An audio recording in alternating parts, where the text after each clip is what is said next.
Assalamualaikum warahmatullahi wabarakatuh.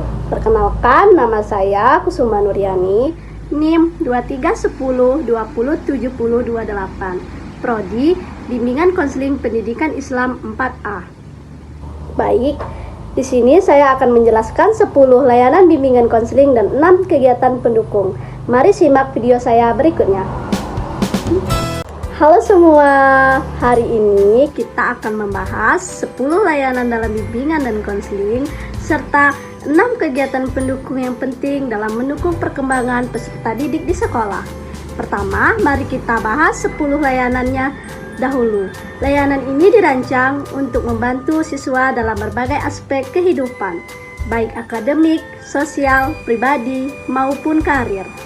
Yang pertama, layanan orientasi. Layanan ini bertujuan untuk memberikan pemahaman awal kepada siswa tentang lingkungan sekolah, peraturan, program belajar, hingga fasilitas yang tersedia. Biasanya diberikan kepada siswa-siswa baru. Contohnya, memberikan penjelasan kepada siswa baru tentang tata tertib sekolah dan lokasi fasilitas penting seperti perpustakaan dan UKS. Dan yang kedua, layanan informasi. Melalui layanan ini, siswa mendapatkan informasi yang bermanfaat, seperti jurusan di sekolah, peluang kerja, cara belajar yang efektif, dan berbagai hal penting lainnya. Contohnya itu, menyampaikan informasi tentang jurusan yang tersedia di SMA saat siswa SMP akan memilih sekolah lanjutan.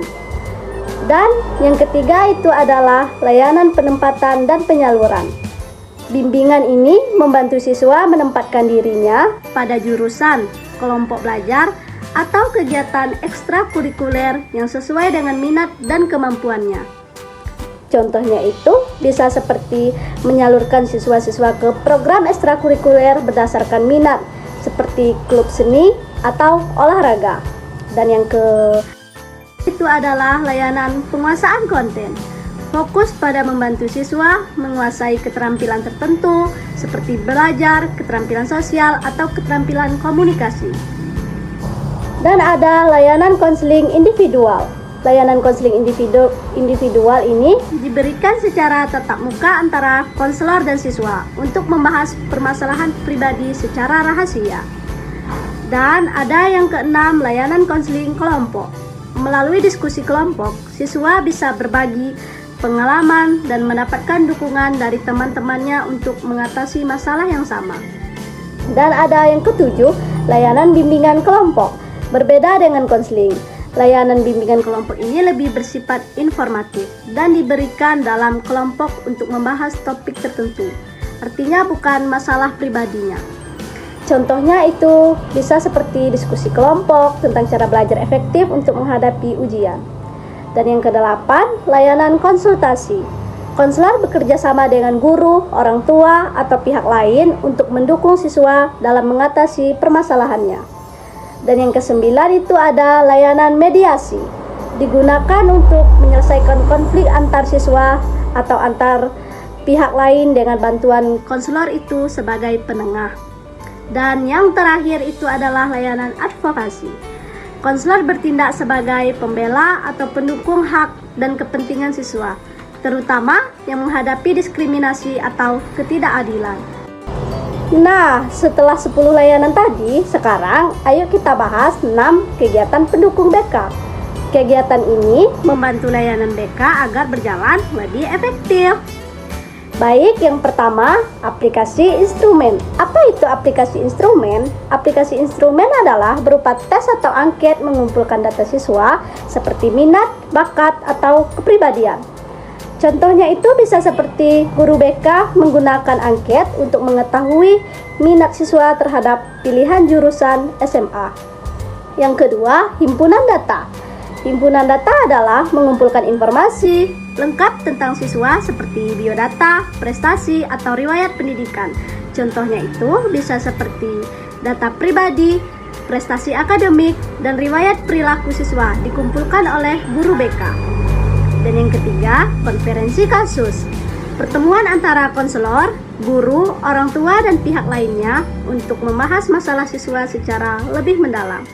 Contohnya itu bisa seperti guru BK mengadakan konferensi dengan wali kelas dan orang tua siswa yang sering bolos. Dan yang keempat itu adalah kunjungan rumah. Kunjungan rumah dilakukan konselor ke rumah siswa untuk memahami latar belakang siswa, latar belakang keluarga, dan lingkungan tempat tinggalnya. Contohnya itu bisa seperti guru BK mengunjungi rumah siswa yang sering tidak masuk untuk mengetahui penyebabnya. Dan yang kelima, alih tangan kasus. Alih tangan kasus itu adalah jika masalah siswa memerlukan penanganan khusus. Konselor bisa merujuknya ke pihak profesional seperti psikolog atau lembaga lainnya. Contohnya itu bisa seperti guru BK menyerahkan penanganan siswa yang mengalami kecanduan gadget atau kepada psikolog anak. Dan yang keenam, tampilan kepustakaan. Penyediaan bahan bacaan untuk mendukung pemahaman siswa tentang diri dan lingkungan. Contohnya itu bisa seperti menyediakan buku-buku motivasi dan karir di perpustakaan mini ruang BK. Baik, itulah penjelasan tentang 10 layanan BK dan kegiatan pendukungnya. Semua ini bertujuan untuk membantu siswa berkembang secara optimal, baik secara akademis, sosial, maupun pribadi. Baik, sekian materi dari saya. Apabila ada kesalahan, saya mohon maaf. Saya tutup dengan wassalamualaikum warahmatullahi wabarakatuh.